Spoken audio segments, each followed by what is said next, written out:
अस्सलाम वालेकुम रहमतुल्लाहि व बरकातुहू। नाज़रीन, कैसे हैं आप? उम्मीद है कि आप खुश होंगे। अल्लाह ताला आपको ढेरों सारी खुशियाँ अता फ़रमाए और अल्लाह पाक आपको सेहत व तंदुरुस्ती अता फ़रमाए।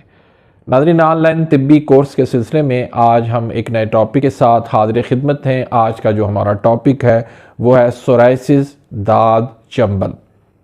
सोराइसिस, दाद चंबल एक बहुत तकलीफ़ मर्ज़ है जो सालों साल चलता रहता है।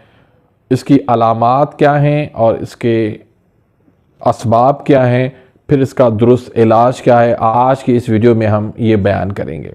सबसे पहले हम अलामात पर आते हैं।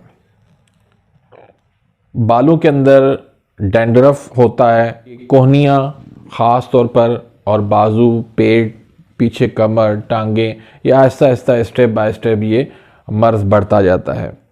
वहाँ पर सुर्ख किस्म के दाग बन जाते हैं जिसमें से खुश्की होती है और छिलके उसके मछली की तरह उतर रहे होते हैं।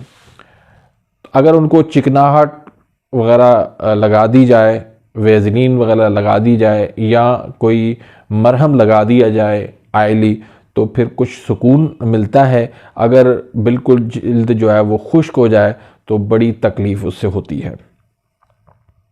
मेडिकल के अंदर इसका कोई इलाज नहीं है। लोग सालों साल इस मर्ज़ में मुब्तला नज़र आते हैं।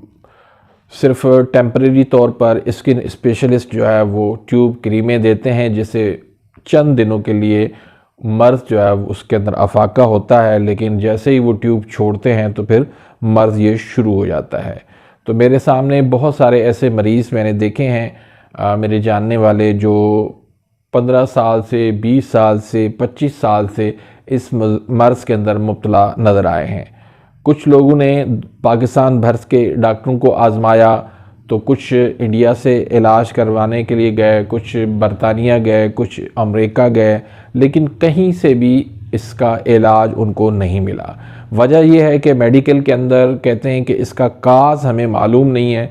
तो जब तक किसी मर्ज़ का काज़ ना मालूम हो तो उसका इलाज पॉसिबल नहीं होता। तो नाज़रीन, इसकी जो उरूज होता है, यानी ज़्यादती जो होती है इस मर्ज़ में, वो 2 मौसमों में होती है। यानी किसी भी मौसम का जो आगाज़ होता है, खुश्क मौसम, चाहे वो सर्दियों वाला हो चाहे वो गर्मियों वाला हो, उस मौसम में इसकी तकलीफ़ जो है वो बढ़ जाती है। कोई भी ठंडी चीज़ खाने से, सफ़ेद चावल हो गए, फालूदा, कुल्फ़ी, आइसक्रीम, ठंडा पानी, दही, लस्सी, अचार, आलू, मटर, गोभी, बैंगन, दही भल्ले, फ्रूट चाट, किन्नू, सेब, फालसे, इस तरह की तुर्श चीज़ें और ठंडी चीज़ें खाने से ये मर्ज़ जो है वो बढ़ जाता है। बाउल का जो भी तली हुई चीज़ है उससे भी ये मर्ज़ बढ़ जाता है। तो इसमें मरीज़ को बहुत ज़्यादा एहतियात करने की ज़रूरत होती है। ऐसी चीज़ें जो इस मर्ज़ का सबब बनती हैं तो उनको मुस्तकिल तौर पर फ़िलहाल छोड़ना पड़ता है, वरना ये मर्ज़ जल्दी से जान नहीं छोड़ता। तो इसमें एक बात ये होती है कि ये मर्ज़ जो है ना जीने देता है ना मरने देता है, और ये मर्ज़ एक से दूसरे में मुंतकिल भी नहीं होता, सिवाय ये कि आपकी औलाद में ये मुंतकिल हो जाए। जो अगर आपको सोराइसिस है और आपका बच्चा उसके बाद पैदा हुआ है तो उसके अंदर ये मर्ज़ जो है मुंतकिल होने का ख़दशा होता है। तो नाज़रीन, इसका इलाज हमने किस तरह करना है, इसका सबब क्या है, पहले ये समझ लीजिए। सबब इसका जो है वो हरारत की कमी है। हरारत की कमी से पसीना जो है वो बिल्कुल उसका रुक जाता है, बंद हो जाता है। इसकी वजह से इसको ये सोराइसिस का मर्ज़ हो जाता है। और इसका बहुत बड़ा एक सबब जो है वो पेन किलर अद्वियात या मेडिकल की एंटीबायोटिक अद्वियात भी हैं। वो खाने से भी इसकी तकलीफ़ में इजाफ़ा हो जाता है, और मेरी तहकीक के मुताबिक इसका सबब जो है वो यही मेडिकल की अद्वियात ही हैं। तो इन चीज़ों से आपने इसको मुकम्मल तौर पे परहेज़ करना है।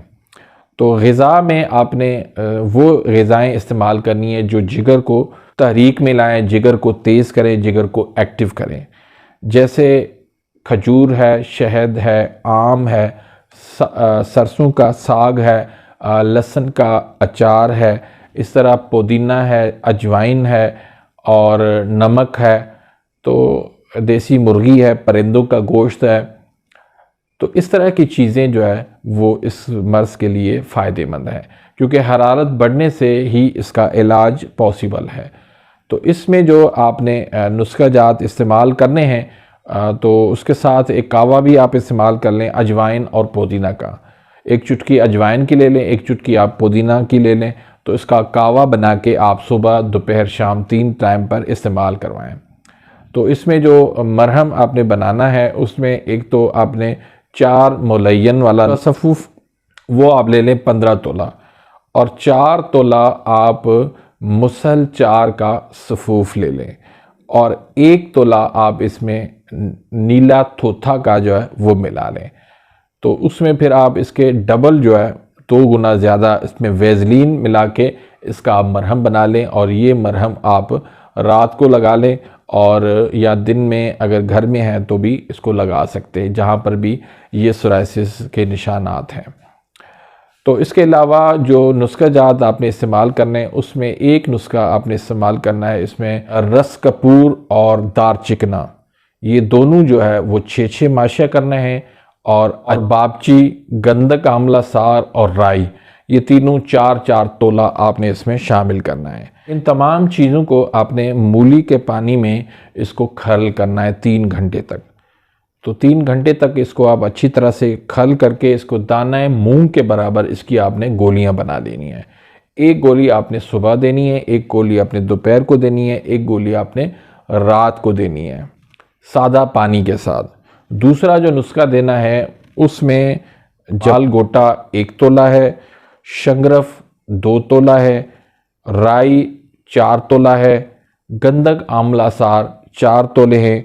ये भी आपने इनको खल करके दाना मूंग के बराबर इसकी गोलियां आपने बना लेनी है। इसके अलावा आप 4 तरिया का नुस्खा भी दे सकते हैं, जिसमें सुर्ख मिर्च और राई है, ये बराबर वज़न ले लें आप।